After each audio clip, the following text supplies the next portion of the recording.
Over 20 years ago, I coined the expression think big, and it's been a part of my life ever since.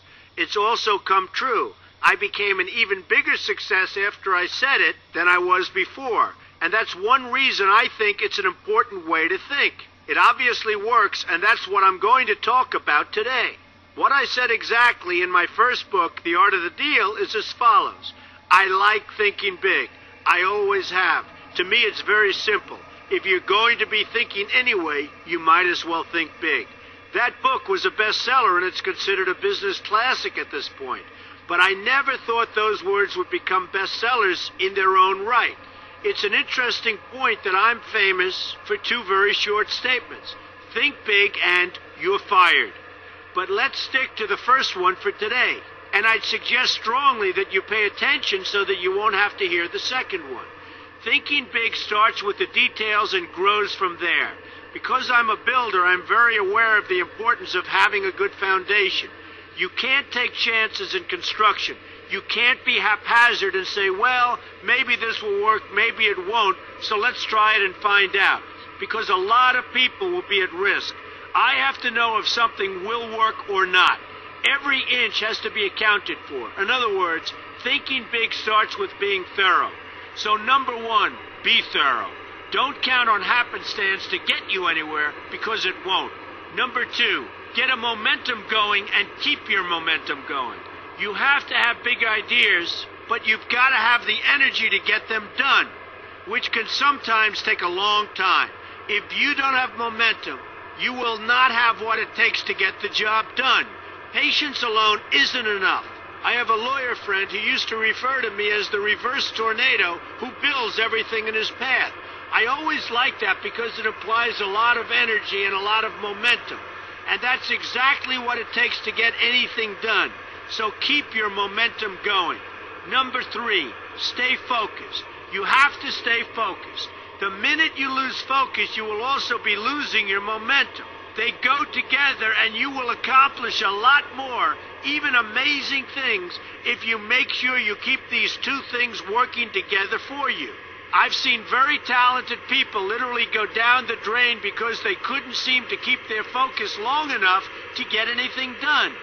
In this day of multitasking, that can be a real challenge, but it's absolutely necessary. Ask yourself this question: what should I be thinking about right now? That simple question can restore your focus in no time at all.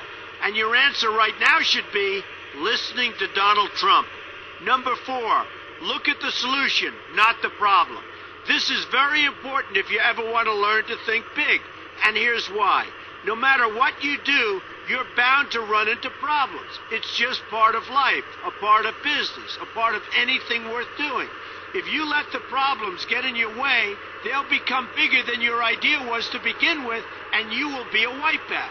No matter how bad things look, keep your focus on the solution, and you will be surprised how things can work out, and work out properly. One way I do this is to ask myself when confronting a possible problem, is this a blip or is this a catastrophe? A catastrophe is something like an earthquake, a tsunami, a war, and so forth, and a blip is everything else. Right away you'll have the right perspective, and your equilibrium will be restored. So keep your focus on the solution. Number five, see opportunity for what it is, an opportunity. For example, why are you listening to me today? Curiosity? You like me? You don't like me? You want to learn? You have nothing else to do? You want to hear me tell you you're fired? I hope not. But whatever your reasons might be, they've brought you to a good place to get involved and to learn. And that's an opportunity right there. People think that because I'm rich and famous that I know everything. I know a lot, but one thing I know is that I don't know everything. So I ask myself this question every day. What can I learn today that I didn't know before? And you know what? I learn something new every single day. That's a big reason for my success, and the same thing can apply to you. Take the time to see today as an opportunity, and you'll be surprised by what can come your way. Be open to new ideas, and you will be creating your own opportunities before too long. Number six, know everything you can about what you're doing. That's a good way to cover your bases. Another good way is to read the book Robert Kiyosaki and I have written together, Why We Want You to Be Rich. It's about covering your bases and knowing what's going on. I remember when some guys came in to meet with me about a great idea they had for an atrium for a building on Wall Street. It was a beautiful idea except for one thing.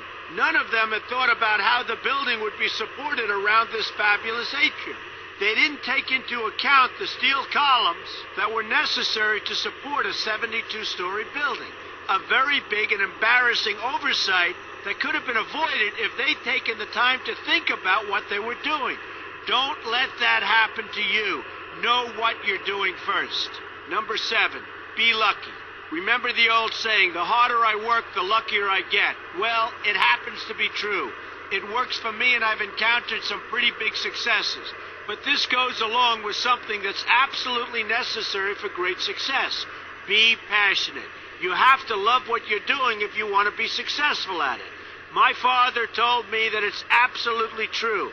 I might work 7 days a week, but it doesn't seem like work to me because I love what I'm doing.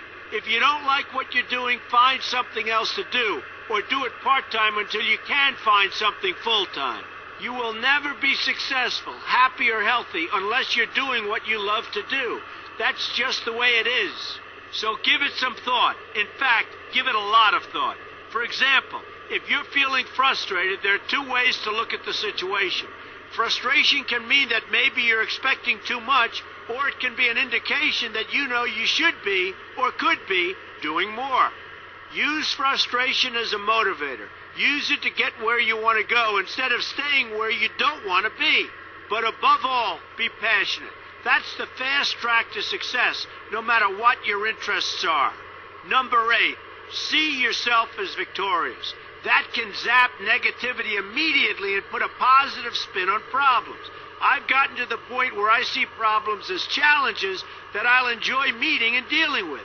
My point here is that no matter what you do, you will encounter problems. Why not see them as challenges instead and know that you are more capable of dealing with them? That's positive thinking with a realistic slant. When I go into negotiations, I keep an open mind to what may happen. But I can tell you that there's already a done deal attitude on my part. I've already thought the process through to the extent that I know everything will be better off if they agree with what I've come up with because I've taken both sides into account. I enter the situation with a victorious attitude, and I've had enough victories to know that this attitude works. Use it. Number 9, be smart. Know that you have something unique to offer because you do use the tools that are provided for you and remain open to new ideas. That's being smart. That's also where innovation comes from. Being smart means you know how to use what you've got. That doesn't mean there's nothing left to learn, but it means that you will have the ability to learn and move forward with success. And success is very important. Success is what you want. Just be successful. Believe me, you'll be happier. I know people who have had very few real advantages in life, and yet they've managed to become giant successes. They figured out how to use what they had, not to dwell on what they didn't have. I'm convinced that everyone has something useful to offer, and if you apply yourself diligently, you'll find that you have what it takes to succeed, and you're going to be a lot happier for it. Number 10, above all, never give up. Never, never, never give up. The only time you will be a failure is if you quit trying. Only losers quit. The biggest losers in the world are quitters. Winners keep on going. So whatever you do, never give up. My father always used to harp, never give up, son, never give up. Don't ever quit. I never want to see you give up or quit. Well, my father was a smart guy, and I listened to him. And remember, think big. A good way to start is to read our new book, Why We Want You to Be Rich. 2 men, 1 message. There's a lot of great advice in there for you, and I expect you to pay attention. You're going to do fantastically well. You're going to be a winner.